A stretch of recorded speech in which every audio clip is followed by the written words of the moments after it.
ଖ୍ରୀଷ୍ଟଙ୍କ ଜଗରେ ମୋର ପ୍ରିୟର ଭାଇ ଭଉଣୀ ମାନେ ସମସ୍ତଙ୍କୁ ଜୟ ଯୀଶୁ। ଆସନ୍ତୁ ମୋର ପ୍ରିୟର ଭାଇ ଭଉଣୀ ମାନେ, ଆଜି ଆମେ ଆଜିର ସୁସମାଚାରକୁ ଆମେ ଅଧ୍ୟୟନ କରିବା ଏବଂ ସେହି ସୁସମାଚାର ମାଧ୍ୟମରେ ପ୍ରଭୁ ଆମକୁ କ'ଣ ଶିକ୍ଷା ଦେବା ପାଇଁ ଚାହୁଁଛନ୍ତି ତାହା ଆମେ ଶିକ୍ଷା ପ୍ରାପ୍ତ କରିବା ପାଇଁ ପ୍ରସ୍ତୁତ ହେବା। ଲୁକ୍ ଲିଖିତ ସୁସମାଚାର 5 ଅଧ୍ୟାୟର 1ରୁ 11 ପଦ ପର୍ଯ୍ୟନ୍ତ ଆମେ ଅଧ୍ୟୟନ କରିବା।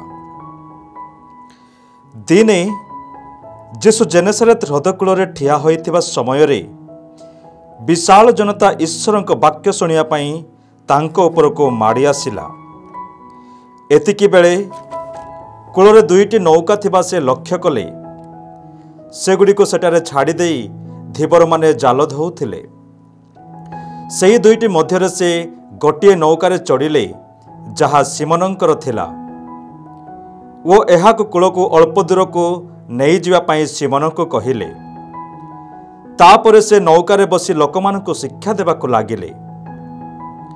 ଶିକ୍ଷା ଦେବା ଶେଷ କଲା ପରେ ଯୀଶୁ ସିମୋନଙ୍କୁ କହିଲେ, ଗଭୀର ଜଳକୁ ଯାଇ ମାଛ ଧରିବା ସକାଶେ ଜାଲ ପକାଅ। ସିମୋନ କହିଲେ, ଗୁରୁ, ଆମେ ରାତିସାରା ବହୁତ ପରିଶ୍ରମ କରି ସୁଦ୍ଧା କିଛି ପାଇନାହୁଁ। ତଥାପି ଆପଣ ଯଦି କହୁଛନ୍ତି, ତେବେ ମୁଁ ଜାଲ ପକାଇବି। ଯେତେବେଳେ ସେମାନେ ଏହା କଲେ, ସେମାନେ ଏତେ ମାଛ ଧରିଲେ ଯେ ଜାଲଟି ଛିଣ୍ଡିବାକୁ ଲାଗିଲା। ଏଣୁ ସେମାନେ ଅନ୍ୟ ନୌକାରେ ଥିବା ସହଯୋଗୀମାନଙ୍କୁ ସାହାଯ୍ୟ ସକାଶେ ଇଙ୍ଗିତରେ ଡାକିଲେ। ସେମାନେ ଆସି 2 ନୌକାରେ ଏତେ ମାଛ ଭରିଲେ ଯେ ନୌକା ବୁଡ଼ିବାକୁ ଲାଗିଲା। ସିମୋନ ପିତର ଏହା ଦେଖି ଯୀଶୁଙ୍କ ପାଦତଳେ ପଡ଼ି କହିଲେ, ପ୍ରଭୁ, ମୋ ଠାରୁ ଚାଲିଯାଆନ୍ତୁ, କାରଣ ମୁଁ ଜଣେ ପାପୀ ମନୁଷ୍ୟ। ଏତେ ମାଛ ଧରିଥିବାରୁ ସେ ଓ ତାଙ୍କ ସଙ୍ଗରେ ଥିବା ଅନ୍ୟମାନେ ବିସ୍ମିତ ହୋଇଯାଇଥିଲେ। ସିମୋନଙ୍କ ସହ କାମ କରୁଥିବା ଜେବେଦୀ ପୁତ୍ର ଯାକବ ଓ ଜହନ ମଧ୍ୟ ଏଥିରେ ଆଶ୍ଚର୍ଯ୍ୟ ଅଭିଭୂତ ହୋଇଯାଇଥିଲେ। ଯୀଶୁ ସିମୋନଙ୍କୁ କହିଲେ, ଭୟ କର ନାହିଁ, ବର୍ତ୍ତମାନ ଠାରୁ ତୁମେ ମନୁଷ୍ୟ ଧରିବ। ସେମାନେ ନୌକାଗୁଡ଼ିକୁ କୂଳକୁ ଟାଣି ଆଣି ସେସବୁ ଛାଡ଼ିଦେଇ ତାଙ୍କୁ ଅନୁସରଣ କଲେ। ଏହା ପ୍ରଭୁଙ୍କର ପୁଣ୍ୟ ସୁସମାଚାର। ମୋର ପ୍ରିୟର ଭାଇ ଭଉଣୀମାନେ, ଆଜିର ଏହି ପବିତ୍ର ସୁସମାଚାରକୁ ଆମେ ଶ୍ରବଣ କରିଲୁ ଏବଂ ଏହି ସୁସମାଚାର ମାଧ୍ୟମରେ ପ୍ରଭୁ ଆମ ସମସ୍ତଙ୍କୁ ଆହ୍ୱାନ କରୁଅଛନ୍ତି, ଆମ ସମସ୍ତଙ୍କୁ କହୁଛନ୍ତି ଆମର ସେହି ହୃଦୟର ସେ ନୌକାରେ ତାଙ୍କୁ ପ୍ରବେଶ କରିବା ପାଇଁ ସୁଯୋଗ ଦେବା ପାଇଁ। ଆମେ ସମସ୍ତେ ଶୁଣିଲୁ କିଭଳି ଭାବରେ ପିତର ଏବଂ ତାଙ୍କର ସାଥୀମାନେ ପୁରା ରାତି ସେମାନେ ମାଛ ଧରିବା ପାଇଁ ଚେଷ୍ଟା କରିଥିଲେ, ତଥାପି ସେମାନେ କୌଣସି ମାଛ ଧରିପାରିନଥିଲେ। କିନ୍ତୁ ଯେତେବେଳେ ପ୍ରଭୁ ଶ୍ରୀଖ୍ରୀଷ୍ଟ ତାଙ୍କ ନୌକାରେ ପ୍ରବେଶ କରିଲେ ଏବଂ ଯେତେବେଳେ ପ୍ରଭୁ ତାଙ୍କୁ କହିଲେ, ତୁମେ ସେହି ଗଭୀର ଜଳକୁ ନେଇ ଜାଲ ପକାଅ, ଏବଂ ଯେଉଁ ସମୟରେ ଶିଷ୍ୟମାନେ ପ୍ରଭୁଙ୍କର ଆଜ୍ଞାକୁ ପାଳନ କରିଲେ ଏବଂ ପ୍ରଭୁଙ୍କ ଉପରେ ବିଶ୍ୱାସ କରିଲେ, ସେମାନେ ଅଜସ୍ର ମାତ୍ରାରେ ମାଛ ଧରିଲେ। ତଦ୍ରୂପ ମୋର ପ୍ରିୟର ଭାଇ ଭଉଣୀମାନେ, ଯେତେବେଳେ ପର୍ଯ୍ୟନ୍ତ ଆମେ ଆମ ନିଜ ଶକ୍ତି ଦ୍ୱାରା କୌଣସି କାର୍ଯ୍ୟ କରିବା ପାଇଁ ଆମେ ଚେଷ୍ଟା କରୁଅଛୁ, ଆମେ କେବେ ବି ସଫଳ ପାଇପାରିବା ନାହିଁ।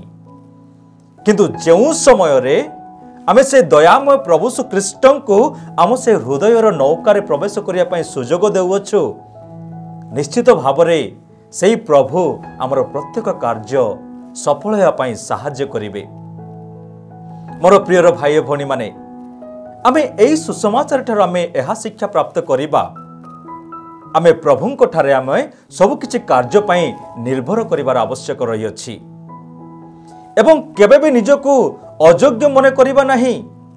ଆଜିର ସୁସମାଚାରରେ ମଧ୍ୟ ଆମେ ଶ୍ରବଣ କରିଲୁ, ଯେତେବେଳେ ଏହି ଆଶ୍ଚର୍ଯ୍ୟକର୍ମ ପିତର ଦେଖୁଛନ୍ତି, ସେ ନିଜକୁ ଅଯୋଗ୍ୟ ମନେ କରୁଛନ୍ତି ଏବଂ କହୁଛନ୍ତି, ପ୍ରଭୁ, ମୁଁ ଜଣେ ପାପୀ, ମୋ ଠାରୁ ଚାଲିଯାଆନ୍ତୁ। କିନ୍ତୁ ପ୍ରଭୁ ତାଙ୍କୁ କହୁଛନ୍ତି, ପିତର, ଆଜିଠାରୁ ତୁମେ ମାଛ ଧରିବା ଛାଡ଼ି ତୁମେ ମନୁଷ୍ୟ ଧରିବା ପାଇଁ ଆରମ୍ଭ କରିବ। ପ୍ରଭୁ ତାଙ୍କୁ ଆହ୍ୱାନ କରୁଛନ୍ତି ଏବଂ ତାଙ୍କୁ ଗୋଟିଏ ନୂତନ ମିଶନ କାର୍ଯ୍ୟ ପ୍ରଦାନ କରୁଛନ୍ତି। ତଦ୍ରୂପ ମୋର ପ୍ରିୟର ଭାଇ ଭଉଣୀମାନେ, ଆମେ କେବେ ବି ନିଜକୁ पापी अयोग्य दुर्बल मन करिबा नाही कारण प्रभु केबे भी सेई योग्य व्यक्ति मान सदा सर्वदा आह्वान करि न थांती किंतु से जहा को आह्वान करंती तांको से योग्य करिथांती। Praise the Lord. तेणु करी आमे समस्ते केबे भी भांगी पड़िबा नाही केबे भी निजको अयोग्य मन करिबा नाही कारण प्रभु आम समस्त को यज्ञ करने निमंते ही ए धरापृष्ठ को आसिले एवं से क्रूसरे मृत्युवरण करिले। मोर प्रियर भाई भौणी माने दिने जड़े शिक्षयित्री से निजर दुर्बलता जानिकी से भांगी पड़ुथिला एवं चिंतित होउथिला।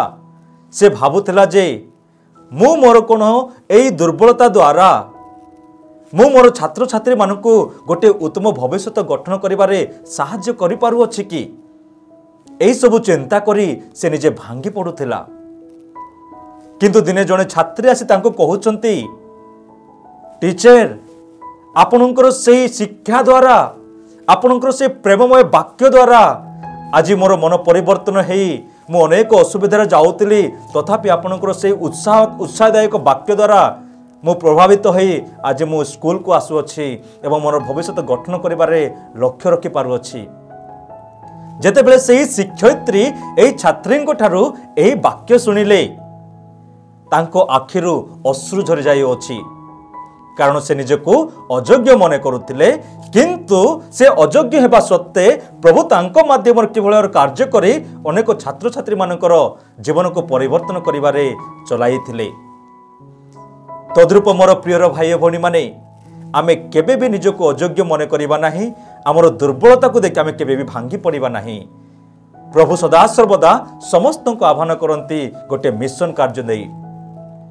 तेणु करी आज सुसमाचार ठारू आमे केतोटी नीति शिक्षा आमे प्राप्त करिबार आवश्यक रही अछि।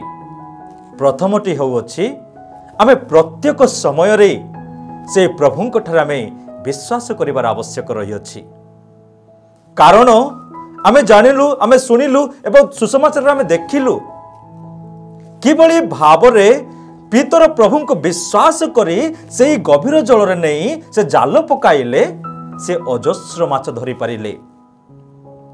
जदि से कहि पारि थांता आमे पूरा राति माछ धरिया पय चेष्टा करिलु किंतु धरि पारिलु नाही एबे पुनर्बार से जाल पकाइले की लाभ किंतु से सही भली प्रश्न कले नहीं से प्रभु को विश्वास करिले एवं प्रभुंकर आज्ञा को पालन करी से जाल पकाइले एवं ताहार फल प्राप्त करिले।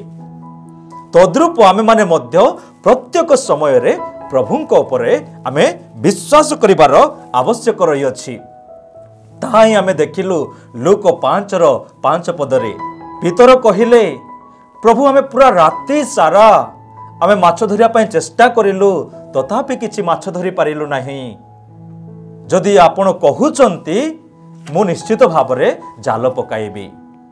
से प्रभुंक ठारे से विश्वास करिले। तद्रूप आमे माने मध्य प्रत्येक मुहूर्त रे प्रभुंक ठारे आमे विश्वास करिवार आवश्यक रही अछि। एवं द्वितीय नीति शिक्षा होउछि आम मानक पाखरे अनेक दुर्बलता रही थाए तथापि दुर्बलता सत्ते मध्य प्रभु आम समस्त को आह्वान करिथांती। जदि आमे पढ़िबा प्रथम कोरिन्थीय 1:27 पदरे किंतु ज्ञानी माननकु लज्जित करिबा पई जगत दृष्टि रे जेउ माने मूर्ख बोली परिणत से माननकु मनोनीत कले। Praise the Lord.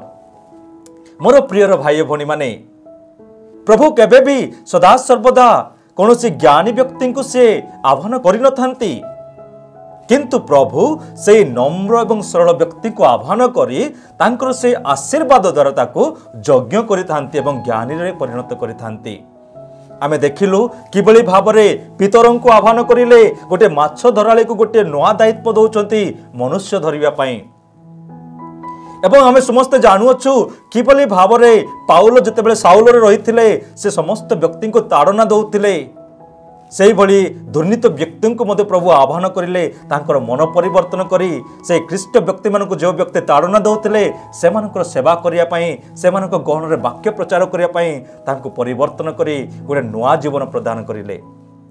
तद्रूप more prior भाई भौणी माने प्रभु हम समस्त को आह्वान करंती गोटे मिशन कार्य देवा निमंते आम समस्त गोटे तांकर योजना रही थाए आमे प्रभुंकर आज्ञा को जदि पालन करिबा निश्चित भाव में तांकर योजना को मध्य आमे बुझी पारिबा।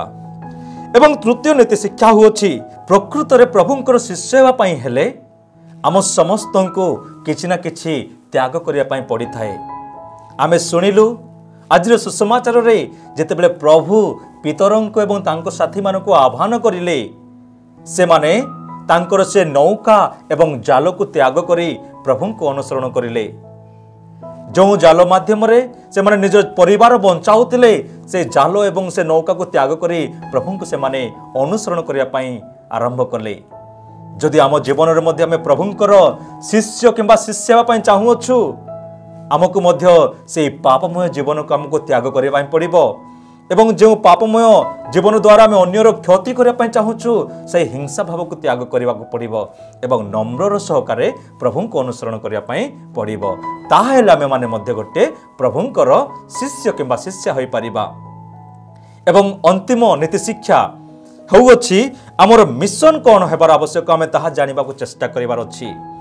जेमिति प्रभु पितरंको मनुष्य धरिवार गोटे मिशन प्रदान करिले सेही भली आम मानक माध्यम रे मध्य प्रभु कौनसी ना कौनसी गोटे मिशन कार्य रखिथिबे ताहा आमे जानिया पय आमे चेष्टा करिवार आवश्यक अछि। जदि आमे पढिबा माथि लिखित सुसमाचार 28 अध्यायर 19 पदरे प्रभु कहंती तमे माने जाओ एवं समग्र जातिर लोक मानकु शिक्षा दियो एवं से मानकु पिता वो पुत्र एवं पवित्र आत्मा नाम रे तुमे दीक्षा स्नान दियो। एई भली प्रभु आम समस्त को गोटे मिशन कार्य देउछंती। आमे माने मते किभली भाव रे समस्त जनता मानक पाखकु जाई आमर से प्रेम भरा व्यवहार देखाई आमर प्रेम भरा वाक्य प्रदान करी आमे से मानक प्रभुंक निकट कानिया पई चेष्टा करिबा। ताहाले आमे माने मते निश्चित भाव रे प्रभुंकर गोटे शिष्य किबा शिष्या होई परिबा। तेणु आसंतु मोर प्रिय भाई भौणी माने आज सुसमाचार को आमे अनुध्यान करिबा एवं ए सुसमाचार ठारू आमे आज जहाँ किछि शिक्षा प्राप्त करियछु ताहा आम जीवन रे व्यवहार करिया पय आमे चेष्टा करिबा। ताहाले निश्चित भाव रे प्रभु आम समस्त को तांकर शिष्य एवं शिष्य हेबार सुजोग प्रदान करिवे। समस्त को जय जीसु।